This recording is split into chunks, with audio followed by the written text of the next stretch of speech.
Hello everyone, it's Richard Lewis here again with another video, and of course this video is sponsored by Rivalry.gg. You can head over to their website, use the referral code RLS to get into the VIP club and qualify for up to $350 of special discounts and prizes. Anyway, let's start by setting this video up.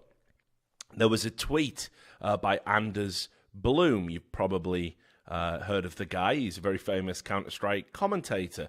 And one of the tweets he put out recently, because if you've ever followed his Twitter feed, it's pontifications on whether or not we live in a simulation and other such nonsense, was asking the question, essentially, whether or not Counter-Strike has an image problem. And specifically, in regards to the subject matter within the game. The tweet said, would you be okay with swapping the terms counter-terrorist and terrorist with offensive and defensive? And the poll was pretty close. It was 45% in favor, 55% not in favor. Now, as somebody who's worked alongside two TV companies in my career, I thought I've got a lot of insight into this, actually, a lot of insight with the pros and cons, and I can talk about it. So first, the obligatory, let's get CGS, Championship Gaming Series, out of the way. It's obviously brought up all of the time. It's a huge kind of high watermark for Counter-Strike in a lot of ways. It was the first time it really got that mainstream attention. And they actually did have issues. This was when it was kind of being run by Fox, or a branch of Fox News Corp. They did have issues with certain terminology within the game, and all of the commentators that commentated on the game were given basically standards, words you could use in place of the offending terms. So first of all, what they did was they tried to make the terrorists and the counter-terrorists not look like counter-terrorists and terrorists. They actually changed the skins in the game, inexplicably in my opinion, because thematically it doesn't make any sense, to them being basketball players. They had basketball jerseys on, and they were just basketball players running around with gas masks on and AK-47s. Don't remember that in the NBA, but that's what they did to try and obfuscate the fact that this was a counter-terrorist versus terrorist scenario. The other thing was you were absolutely not allowed to say the word bomb. Sure, this was in between 2006 and 2008, so it was a very different world back then. September the 11th was still fresh in a lot of people's memories. And references to terrorism, bombs, all of these things became incredibly taboo round about that time. This is the time where we got, you can't say the word bomb in an airport. You can't make any jokes like that, or you're going to be detained, arrested, potentially charged. Everything got super, super serious. So I am certainly understanding of perhaps why the word bomb, might be triggering to people, because, it was only 5 years or so after that terrible day. Now, they did use the word the package. There were some other things. I remember some commentators tried to get creative with it. Firecrackers, I think, was one. Wired for sound. I don't even know what that means. People tried to use creative language to talk about where the bomb was headed, what they were doing. But ultimately, there's no getting away from the fact that the game requires you to plant a bomb. That's what the game is there for. Now, the other thing, you couldn't say counter-terrorist and terrorist. Indeed, in the CGS, they used Anders' suggestion. It was the offensive side and the defensive side, and you simply weren't allowed to say anything else. If you slipped up and did say it, it wasn't super serious, but people did get warned. And also as well, CTT, these were still not preferred terms. The CGS wanted to sanitize Counter-Strike as much as possible.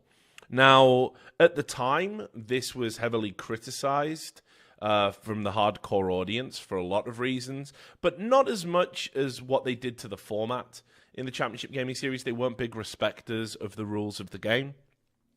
So I had all this in my mind anyway when I started to work for E-League. And the one thing I'll say about E-League was that, first of all, I was of the opinion that Counter-Strike, and everybody who was involved, it wasn't just me, even the team owners said this at this big meeting we had, I was of the opinion you absolutely must keep the game authentic.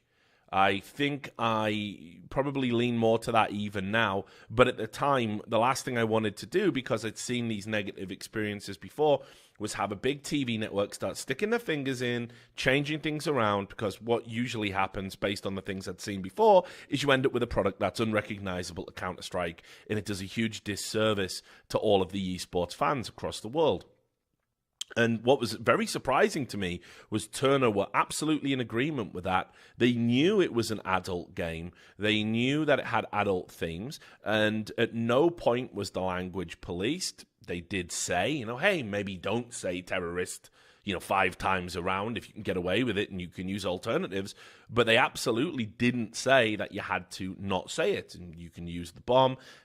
And if you look at the ratings, there hasn't been any complaints. It's slowly grown. Counter-Strike's been very popular on E-League and has certainly been the kind of flagship game that they've used.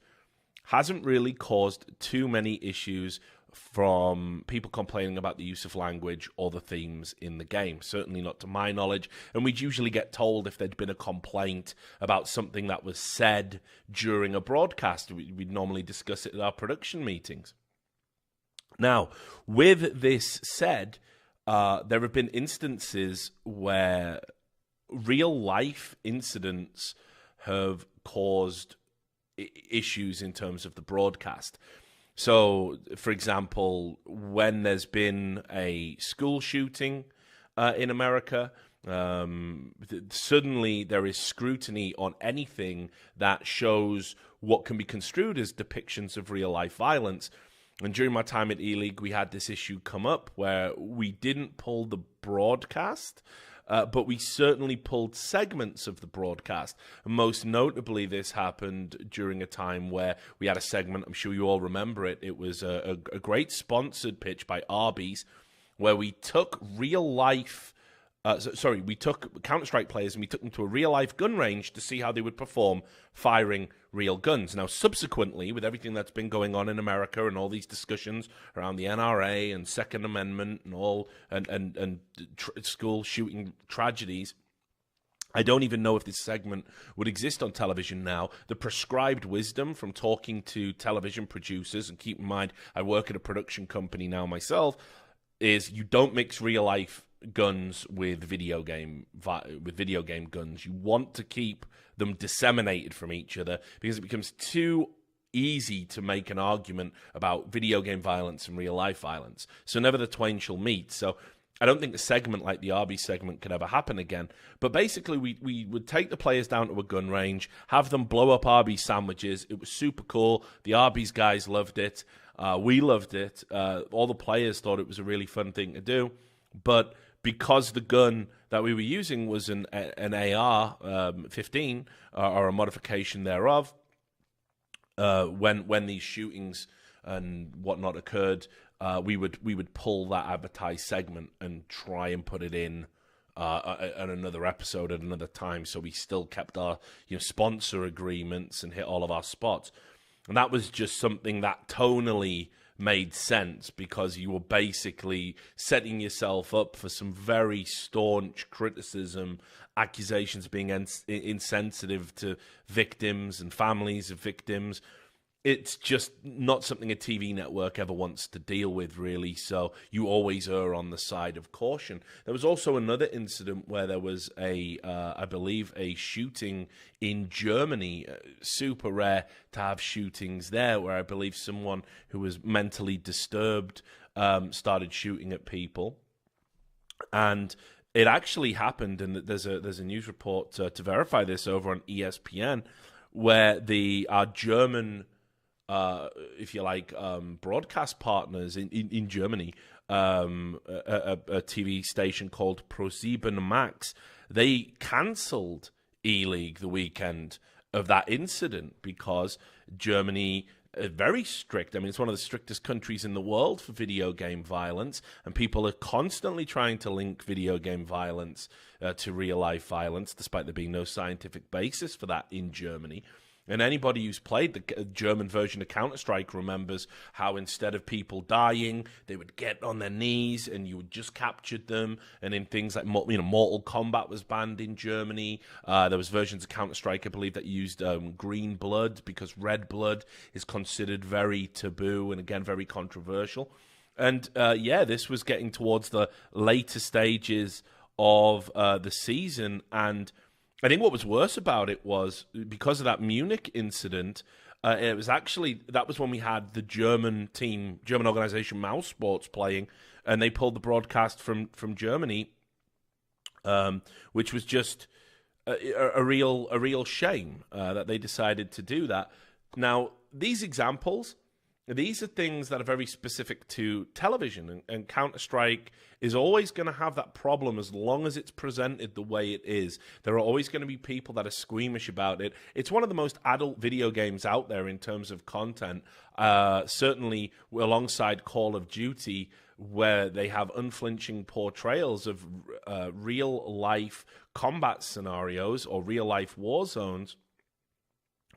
People are going to take issue with that. It's not like the cartoony violence of Fortnite. It's not like the swords and shields fantasy of a League of Legends or a Dota 2.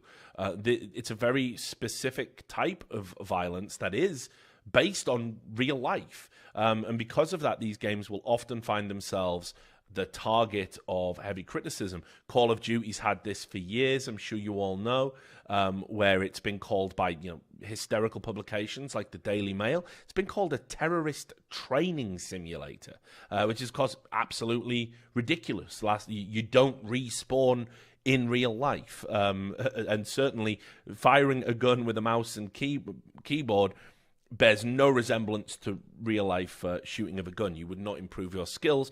But again, the media have had no issue with these types of portrayals. Now, we all know esports is growing, new levels of investment, unprecedented levels of attention.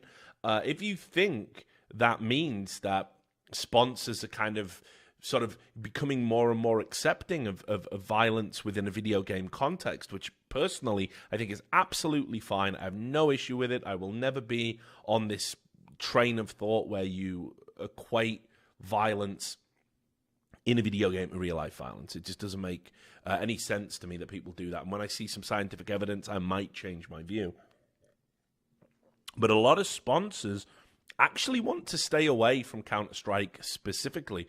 We had an incident recently where CLG, that's Counter Logic Gaming, they have a guy over there who used to work for Riot Games, used to work for Twitch, and a chap called Nick Allen. He's their chief operating officer, and he publicly came out and said one of the reasons CLG isn't likely to have a Counter-Strike team ever again is because to get the sponsors on board with the content of the game is very difficult. And I've got the quote here.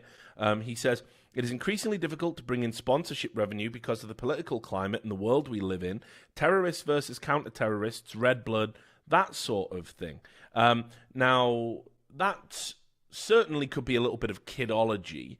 He might not actually be talking 100% truthfully there, because CLG has pretty much flopped in CS and it's been very expensive for them. It's a very convenient scapegoat to say, oh, we can't get sponsors because of Counter-Strike, so we're just going to stay away from that game, when you really don't have a blueprint for success in that game. You never have, and you've pretty much eroded any pedigree and clout you might have had in that space by just having successive teams of failure after failure after failure. But he did elaborate on it in a Reddit comment where he went on the CLG subreddit in response to this interview we did with Double Tap. And he actually did say that basically that he took a lot of heat for making these comments. And he says here, I've got it again in front of me, so I'll read it to you. CSGO for us was a conflict on both of these points, talking about, getting a team that's good, but also an ecosystem that can make you money. We didn't have a team that was in a position to be at the top of the game, and with how the ecosystem is currently, we weren't in a position where we could be sustainable while building a winning roster. I know I've been getting a shit ton of flack about the terrorism themes, but it's the truth. Here's an example. Some of the sponsors we talk to are excited about partnering with CLG as long as their brand doesn't show up on our CSGO team's jersey, citing terrorism themes and red blood in the game. This isn't all sponsors, but it's many. Sponsorships are incredibly important to the organization, and if we can't acquire sponsors as a result of the game itself, this causes serious problems for sustainability. This mentality could change in the future, however. So, what are my sort of final thoughts on all of this? Because I'm sure some of this will be news to you. It's not anything I'd expect fans of the game to ever think about. Yes, honestly, to answer the question, there is a slight perception problem, a slight image problem with Counter-Strike. I don't think it's ever anything that's going to be approved by the mainstream, especially in the geopolitical climate within which we exist, right? I mean, the game requires you to go and plant bombs, and this is very sensitive. This is a sensitive issue. Now, it's something you're doing in a video game. I don't think people should get too upset about it. It certainly doesn't bother me. But it's always going to put the game into a very specific category where certain sponsors, more family-oriented sponsors, more sponsors that have very clear prescribed political stances and affiliations, are certainly going to stay away from it. Now, the real question is, how much can you do to move away from that kind of prejudicial outlook from these sponsors, from these organizations, from broadcast companies? Is there anything we can do that's maybe going to make Counter-Strike as desirable, say, as a more cartoony, childish esport like Overwatch? You know, possibly not, I guess, is the answer. I mean, certainly when we did the stuff in CGS, there was no getting away from the fact that it was still people running around shooting each other in the head, throwing grenades at each other, and planting a package that is suspiciously like the bomb, that looks like a bomb. I don't know if you can sort of cartoonify it in such a way where it sanitizes it to the degree that people will be satisfied with that, without losing the essence of the game itself. And honestly, there is a serious theme. It's meant to be a serious game. It's meant to be played by adults. I don't think it's meant to be something that's kind of frivolous and fun in the same way a lot of esports are. It's a very serious game that requires a lot of aptitude, a lot of attention to detail. So yeah, I mean, do you want to start tinkering with it and making it a bit more childish and cartoony and divorcing it from the real life events that inspired the game? I'm of the opinion that you shouldn't do that, but I can understand why a lot of people would be. And certainly I think there would be marginally more opportunity to be broadcast, to get sponsorship opportunities, to have synergistic business partnerships if certain elements in the game were toned down. The question is it worth doing that if it comes at the cost of the game's identity? I say no. I'm sure many people say yes. But anyway, I thought it was an interesting topic. One thing I will say is, just to wrap up the video, a lot of people were talking about, we shouldn't become politically correct. I don't know if this really has anything to do with political correctness. I don't think that's what's going on here. I think it's a valid concern, honestly, especially given the overall age of the esports audience. That I wouldn't say a 12-year-old, for example, is perhaps ready to deal with some of the weighty themes of a Call of Duty or a Counter-Strike. I'm certainly more than happy to have them play Fortnite, though, or Overwatch. I think that's more than acceptable. So lots of stuff to think about. Anyway, I just had to give you my perspective on it based on the experiences I've had over the course of my career, and I don't know if it's something you'll find interesting or not. But anyway, thanks a lot for watching this video, and of course, as always, take time to support the sponsors that made the video possible over at rivalry.gg. Thanks very much.